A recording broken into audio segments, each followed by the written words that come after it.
Roy. And with that, ladies and gentlemen, we now move forward with the keynote address for the day. And I'd like to invite on stage Mr. Ali Hassan Moosa, the CEO of Oman Banks Association. He has over 24 years of experience in various fields of banking, such as technology, retail, marketing, operations, credit, and recoveries, as well as private commercial sector. Let's put our hands together and welcome on stage Mr. Ali Hassan Moosa. Assalamu alaikum wa rahmatullahi wa barakatuh. Your Excellencies, distinguished guests, good morning, and welcome to the New Age Banking Conference. Last year, being a proud father, I showed my daughter my business card, visiting card. She looked at it, she's 10 years old, and she said, "Baba, what is fax?" I realized at that moment that this generation will never use fax as we use it. It is difficult to let go of legacy systems and infrastructures when you talk about blockchain and you're using very old techniques and systems. I'm not saying that you get rid of them today, but have a strategy for the future and work towards it. I decided to go back to office and tuck away my fax machine. I didn't blow it up. I put it in the storage area because lawyers and risk officers love fax machines. So I don't know when I will be using it again. What happens next? A bank calls me saying, "What's your fax number? I have a very important document to send you." So this is the reality today, is that we talk about blockchain, but we still have fax numbers on our business cards. This is your new generation. This will dictate how we conduct business, how banks will conduct business in future. They do not care whether your bank is big or small, local, foreign, Islamic, conventional, government. They do not care about what wide range of products you have. All they care about is what value proposition you bring to each one of them. That's what they care about. And this is how banks need to conduct business, is the value proposition to the new generation. They demand trust and fairness. Trust historically was keeping my money safe.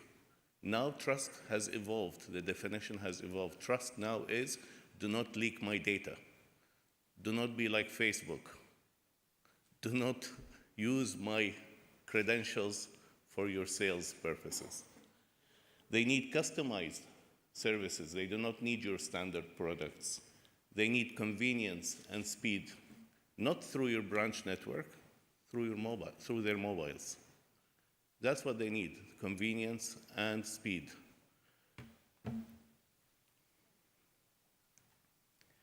Branches will not disappear, in my view. Branches will evolve from your elegant, traditional branch to digital branches and fund branches. DBS, Singapore-based bank, was one of the outdated banks, was a government bank when it was established. They started a transformation journey many years back, and now they're fully digital bank and fund. This is their branch. They have a corner in their branches with a VR, visual reality, where it takes you through a journey of whatever you need, whether it's a retirement plan or savings or investments.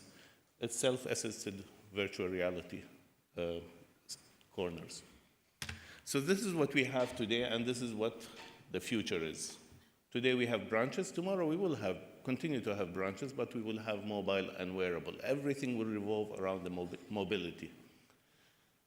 Branches are restricted hours. The future is 24/7. Currently, banks do claim that they have 24/7 through their internet platforms, but many of the processes through that platform are not 24/7. Files and core banking will change to blockchain, and the definition of blockchain will change itself, as you will see today.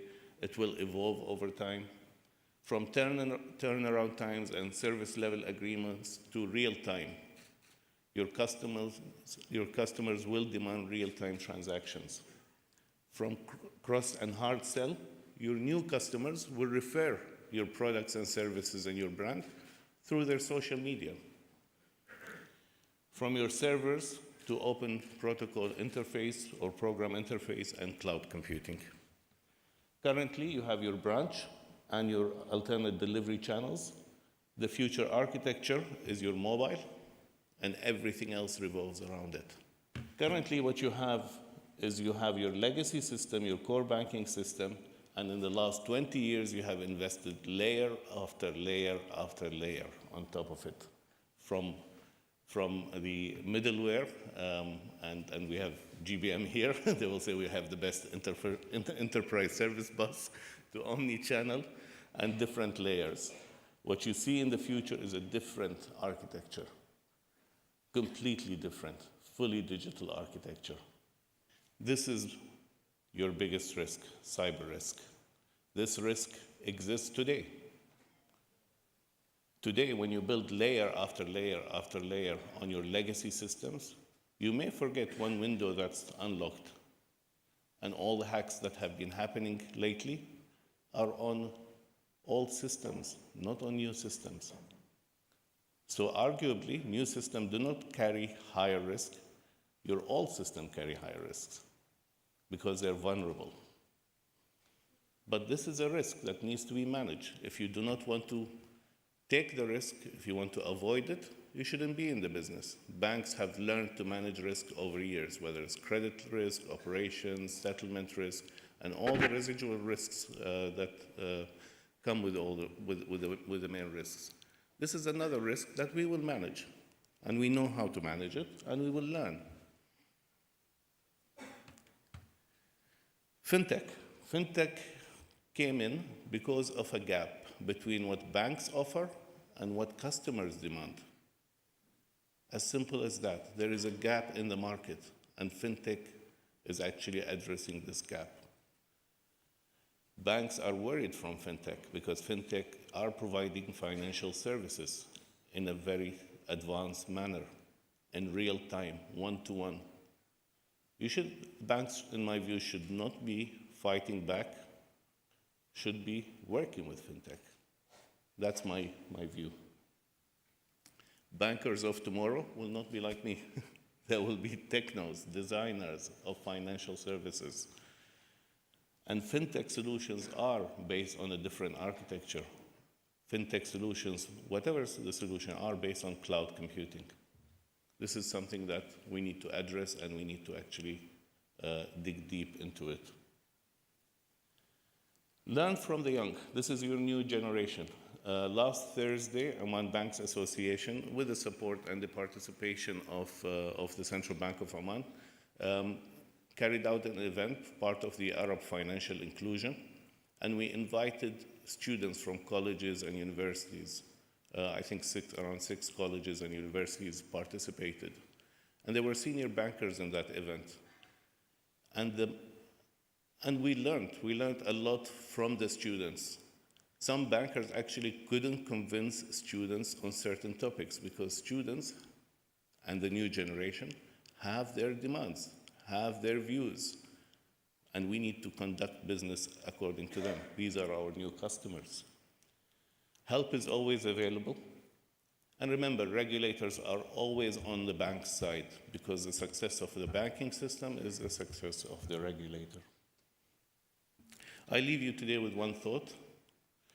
Imagine that every human on the planet has access to financial services. And this is possible because of the mobile, because of the advances and the technologies in the network, in the telecoms, and the mobile technology. It is possible that every human can have access to the banking systems. Ladies and gentlemen, welcome to the new age banking.